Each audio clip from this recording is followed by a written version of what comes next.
നിങ്ങൾക്ക് plant collection ഇഷ്ടമാണ്, ഒരിക്കലും കൂടുതൽ ചെടികൾ വാങ്ങരുത്. ആദ്യം 3 ചെടികളാണ് നിങ്ങൾ വാങ്ങേണ്ടത്. പലർക്കും ഇൻഡോർ പ്ലാന്റുകൾ ഇഷ്ടമാണ്, അത് എവിടെ നിന്ന് തുടങ്ങണമെന്ന് അറിയില്ല. പലരും കൂടുതൽ പ്ലാന്റ് കൊണ്ടുവന്ന് വെക്കും, പലതും പെട്ടെന്ന് നശിച്ചു പോകും. ഇതിൽ നിന്ന് മനസ്സിലാക്കും എന്നെ കൊണ്ട് ഇൻഡോർ പ്ലാന്റുകൾ സംരക്ഷിക്കാൻ കഴിയില്ല എന്ന്.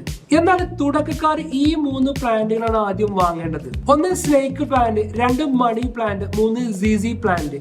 ഈ 3 ചെടികൾക്കും ഏത് തുടക്കക്കാർക്കും മെയിൻറ്റെയിൻ ചെയ്യാൻ കഴിയും. കാരണം ഇവർക്ക് കൂടുതൽ പ്രകാശം ആവശ്യമില്ല, കൂടുതൽ വെള്ളം ആവശ്യമില്ല, കൂടുതൽ സംരക്ഷണവും ആവശ്യമില്ല. ഇവ വാങ്ങി സംരക്ഷിച്ചതിന് ശേഷമാണ് വില കൂടിയ മോൺസ്റ്ററ, അതുപോലെ തന്നെ പീസ് ലില്ലി എന്നീ ചെടികൾ വാങ്ങേണ്ടത്. ഒരു നല്ല പ്ലാന്റ് കളക്ഷൻ ഒരിക്കലും ഒരു ദിവസം കൊണ്ട് തുടങ്ങാൻ കഴിയില്ല. അത് ഘട്ടം ഘട്ടമായി സാവധാനത്തിലാണ് തുടങ്ങേണ്ടത്. ഓരോ ചെടികൾ വീതമാണ് കൂട്ടി കൊണ്ടുവരേണ്ടത്.